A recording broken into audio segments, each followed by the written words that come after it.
Still on justice for Mohbad. Ladies and gentlemen, we are moving in a very fast pace on this journey. And as you all know, Cynthia Omowumo Adibanjo and Damola, of course, Adura, Mohbad's younger brother, of all the 14 people, Mohbad's younger brother is the one that we can say is connected by blood. Not so long ago, we also heard from Cynthia's sister, Karimo, trying to tell the world, if you find my image or a clip of me in the CCTV, well, I just want you guys to know that I was only talking to Adura. Now, there have been conflicts between this Karimo and the public, people who are for justice for Mohbad, on lies and untruthfulness. But that's not what we want to deal with majorly. She's just part of the whole thing. As you can see, the reason why she kind of infiltrated justice for Mohbad is because of certain videos or evidence that could chain her, lock her down with a crime that we all have been pointing towards the direction of Cynthia, her sister, and of course their mom.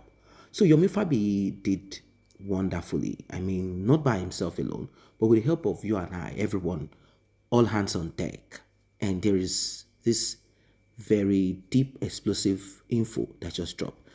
There is this talk coming from Damola. Damola is one of those 14 that was in Mohbad's house, the one that Adura had arrested on impersonation, which he has said it is not true. Well, you will be shocked at the latest that came up. That is why it's good to keep tab. It is good to keep updates. It is good to always be on the same pathway so that you don't miss nothing. Like and share, tap on the subscribe button. Do you know that this idiot said that to hell with Mohbad, to hell with his demise, if his father does not even care to bury him, his father can as well go and roast him and eat. I'm sure you are used to hearing this from the anti-justice. Now, one would wonder, anti-justice is saying this. What about this boy?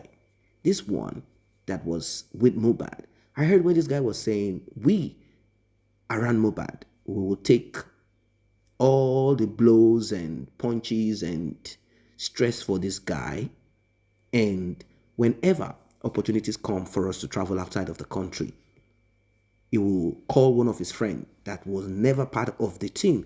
He will call one of his friends or anybody that he feels like and say, hey, what's up now? Let's travel together now. And we are not worth traveling with. These guys already, they have this envy. They had this inside of them. So envious of Mohbad. Well, you'll be shocked. Let us get right into it. Jesus. I want. Akílódé sọ gbélé láti yọ. Expander. Hello. Can you read the comment section to this call? Can you guys confirm if they said that Damola said Akutuku Mohbad? Yeah, he said it. Ó sọ débi pé kí bàbá Mohbad kí wọ́n lọ gbé òkú Mohbad kó fi ṣe suya kó máa jẹ. Also now he said it. Yes. Yeah, he said it. Also, he said it. ó record there also. Damola nìkan kọ́ ló sọ, even on Temi platform, àwọn yẹn náà ní àwọn platform wọn bẹ̀ yẹn náà, àwọn yẹn náà sọ pé Akutuku Mohbad. No. So, does anybody have video? This Damola tí wọ́n gbé lọ fún impersonation ló sọ. Yes. Said it. I had it. He said it. You as said it. The audio ni àbí video? Yeah. Audio. I think Yeah. it was on his is it his TikTok or Instagram tó ti sọ̀rọ̀ ìjọ yẹn náà ló tún sọ pé ó máa yọ orin bàbá Mohbad kúrò nínú orin tí bàbá Mohbad àti Mohbad jọ ṣe ó máa delete kí bàbá Mohbad dropping my kúrò. number again, WhatsApp number. I need that evidence for heaven's sake. Ẹ bá mi type number mi síbẹ̀ yẹn jọ, ẹ bá mi space it. Please, if you have it, send it to me as a matter of urgency. Because Break the Silence Foundation is a complainant. Some of it will have to, mobilize one. Tó bá dé stage tó yẹ ká mobilize bóyá ó yẹ kó kó ọlọ́pàá bíi 20 lọ́bẹ̀. Bóyá máa lo tracker. Wọ́n máa lo bóyá set of, they will be asking us, we will know where we can come in. I get what I'm saying. So to speak, tí Ọlọ́run bá bá wa ṣe bọ́nà ọ̀pẹ spirit Mohbad fún rẹ̀, ó máa kí wa lẹ́yìn. The moment we have all these things, tó bá wà at the same time, ní time ta ní rẹ̀, lábẹ́ bó ṣe lè òǹkórí under 2-3 weeks, they should be able to round it up and say, these are the people responsible for buying Mohbad's life. Particularly, the key evidence tó need tó bá ti rí. There are ways they can bypass and get the CCTV in Mohbad's house. Okay. And several other CCTV tó yẹ pé they are looking into now. Tí mi ò tiẹ̀ tẹ́mi go mọ̀ tẹ́lẹ̀ tí investigation wọ́n ti ń lọ bẹ̀ táwọn go mọ̀ kó wà available. So they will be doing all that. Whatever it is, ẹgbẹ́ àfún wọn pẹ̀lú bọ́ ń ṣiṣẹ́ lọ ìtabárí resources. Today mi ò ní dúró, I will be going to them back and forth. Sometimes I might spend 2-3 days in Lagos. Sometimes, don't forget all these things. I don't want to. My second question. So when are they finally going to lay him to rest? Because it's been too. I think the laying to rest it has to do with the DNA. Family. Okay. That has to do with family too. Abi, kí ló fẹ́ ṣe now? DNA now. Autopsy. Which of course kò yẹ kó lè. The toxicology, they have done the toxicology. They've done the test. What is it? I think they said that it's already done. They said it's already done, that the result is with this guy. No, they have not done the DNA. They've not done the DNA. No, not the DNA. I'm talking about the toxicology and the autopsy. Toxicology under body Mohbad draw. It is the DNA. And that is why I'm going to be appealing to those involved. It's a family matter. The only time I delve into it was probably in 2023 or thereabouts, or early 2024, that I just advised Mohbad's fiancé that if it has to do with, homicide, if it is part of investigation and there is a feeler that the cause of death is probably because argument on paternity or whatever, then it could be resolved that they should go and get that done to know whether it has something to do with even motive. There's something called motive. But neutrally, no, that may not be. But of course, this is homicide, and at the end of the day, in detail of Isherun, a few people have talked about wonja, but nobody have really spoke about kilo fajawọn. Come out to support wonja. Even somebody came on my live stuff here and was going to be giving me evidence of that. Oh no, Matunja need football feed. Domestic violence is unacceptable. I always tell those that care to listen. Instead, to my bara inja. Arrest.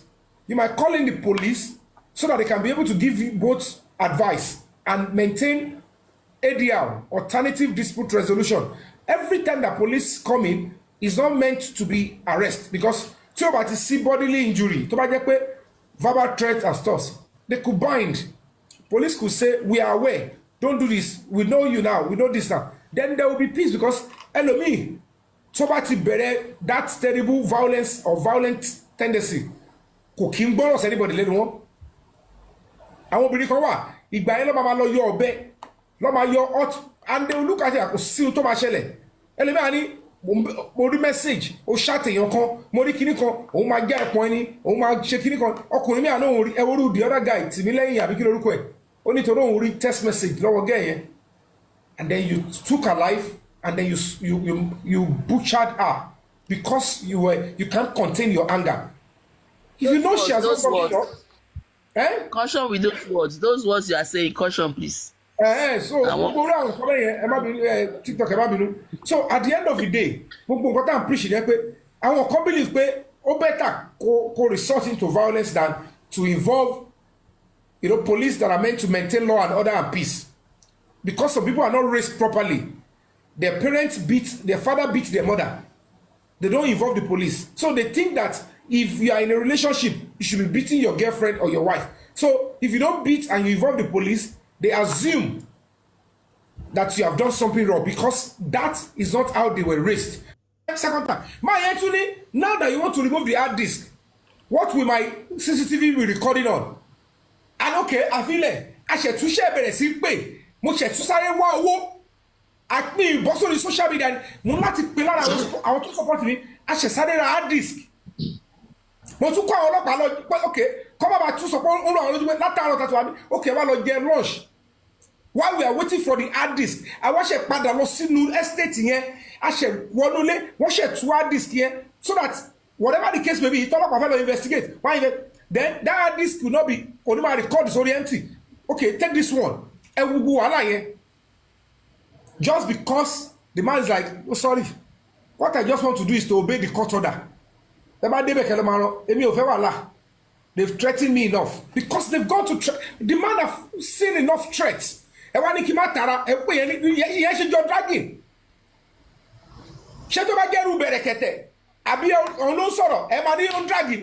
Because then you tell me how are they different from me? Tell me how Kodi, Abibo need structured background for my human rights organization. But because my name is like Uncover Break the Silence Foundation, nothing is not doing anything. Break the Silence Foundation was what we only movie run Bobo answers. Break the Silence Foundation was case Babagisha. And several other cases still. But because I'm not looking for fame, me inside my story, come about me TV, me pay press go. Only tell him about pay press our case Timoshe. And maybe because that is what I have to start doing. Timothy got Timoshe, in Batan she answers Timon soon lele. But I shall call Timon she live, Timon Emma Boss, Tablet import, Tafi Kunsi assembly. Motion law protest Timon Blosso stage in it, like it again. Motu was assembly, that's your way. But then no one you want me also money. I'm not backing that. I'm not doing it for anybody. So it's me. I will be there, I will be doing it, and we'll get not because I'm after anybody. Me or hate Wunmi, me or hate Adura, me or leader Roshasino, me or hate spending, me or hate Kulokomi. These are probably people that have seen my movie and have enjoyed my movies. So why would I be? But because I am fighting for truth.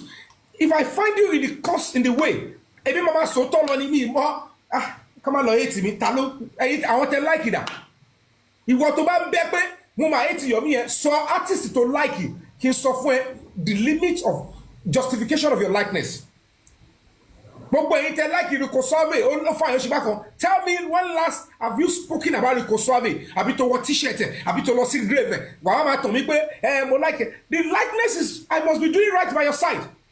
If I am doing right by your side and you don't like me, you are sick. I don't see you. You are not in my purview. Because you're going to kill a baka. Mo ti lọ káàkiri mo ti lọ lóyìnbó. Àjọ mo ti lọ over 20 something. Àwọn èèyàn ló àlejò ló ń gbà mí sílé. Ará ta tó ń ṣe bí mi. Mi ìsúnlé blood mi rí pé this is my blood sister, my blood brother. Nílùú òyìnbó, Canada ni o, America ni o, London ni o, Germany ni o, France ni o, South Africa. Gbogbo olú tí mo ti lọ kò sí. They are Nigerians living abroad. So if anything happened to another Nigerian, which is Mohbad, why can't I stand? Ṣáwọn tí mo sunu lé wọn tí máa kú síbẹ̀ ṣáwọn kọ́ ló máa take care of me. They will take care of me. When Mojola died in Canada, Nigerians is he was the one at Momiko. Mumbo, I will remember his name now. Mr. Faraday in Canada. Pẹ̀lú mommy yẹn, àwọn ni wọ́n gbé ọmọ Mojola. They followed the baby back to Nigeria and the cops. Ọmọ Mojola rí kò ṣe bí wọn, ọkọ rí kò ṣe fíìmù. So ṣé mo mọ bí ti máa kú sí ni? Yínká Faraday. May God continue to bless the uncle's soul. These are the things that when Rabbi Abela died in America, Mr. Balofi and Rasaka Jawo, Mr. Rawson, they rally round. We needed 1.8 million naira then. And the total amount alone, 2005, 2006, 7. Mo dúró sí airport báyìí. Báyìí kò tẹ̀tí iye mi kan tó pèsè ní. Mo rò bóyá star tó máa gbókù wọn dé báyìí. Àwọn èèyàn máa máàṣì ni. Ìjọ yẹn ni mo gentle bí oko pope. Nínú pálí, àwọn come and identify your cups. Mọ́mí rẹ̀ Abiola lè star. Ẹni tí Abiola ti ṣe pọ̀ tó ti ṣe kí yéé. Kí wá ní bàbàrà? Ṣé ìta padà bí star bí this? Èmi ò fẹ́ go star this. I need to start living a life of meaning. I need to start impacting into people's life. And that is what I've been doing. I don't do anything. I don't do it because of anything. What I want is loyalty. If you see me turn my back on anybody, it's because you are not loyal. Loyalty no man drive me. I can stay with you forever, I can do anything. But if I see any sign of disloyalty, maybe more package, maybe more diplomacy, I'll walk away. Imagine walk away. I must have kilo come. I can't stand disloyalty for my law. Or I block you off. My mental health is important. So people who think he's rigid, he doesn't like. Most of my life, I've been using my life to fight for women. But Obinrimelo no need penchant for loyalty. How many? How many? Go see. Okay. And I move on. Serving. Your millions. That is the spirit. When you like, spirit means about going again. Any natural lójú mi. Spirit, President work with this Yomi is one of he likes me. He's one of my disciples. I will never antagonize him. Nígbà tó ń fíìmù kan ṣẹlẹ̀ tó ń padà wá sọ story fún mi pé even the body language of Ogamba is showing support to Yomi Fabiyi. Mo ní wow, I will never regret standing by Asiwaju any time. So, eléyìí náà, Ọ̀gá, ẹ máa dúró ti public. You love justice. You taught us about advocacy. You fight for the rights of the people. People don't know. People, you empower people. People will now expand. Asiwaju is only building leaders, and it makes it look like, oh, he's God. No. He just wants people to live a better life, and his name in gold and silver. He's a complete Democrat. Look at the way he's doing it. Yeah. Look at the many leaders he's building. Look at àwọn tí wọ́n wà ń tàgbọ́n tó wà ní private sector. Tell them to show you how many people grow out of you. Show us. If you say the politicians are not good, you that you are in the private sector, show us how many people you mentored and they are now successful leaders in their own right. How many pastors? No, they talk and see pastor to jáde lábẹ́. But after you came out from me, only. So give it to who should be. But in this one, Mr. President, you need to stand by the public and the youth because Korinda, we don't want to protest during this government. Mr. Babajide Sanwo-Olu, you know it. I don't love to protest, particularly in your government, but no turning back, Tabari Mayor, but so far so good. The police, in fact, the entire zonal command, the AIG command, they are in support of justice for Mohbad. Entire more than 5,000. They are in support. Every intelligent stuff, and we'll get justice. Well, you heard it all. You heard it all. If you're for justice for Mohbad, I'm sure you also have your hands on deck. This justice for Mohbad is important. It is mandatory. In fact, it should be one of the duties that you are on this earth to fulfill. What are your thoughts about all that Yomi Fabiyi has said? And of course, what other people have also said. As you can see, the journey is not going to be easy. It's going to be a tough one. We will have opposition. But then we will remain resolute. We will remain strong. We will remain fervent. We will not be lukewarm. We will make sure we press and push and support what needs to be supported. This is not going to be Facebook fracas, although once in a while, some of these things are bound to happen. Yeah, they are bound to happen. There's no escape. But then we'll find a way to mitigate, find a way to manage. What are your thoughts? Drop your comments. See you in the next update.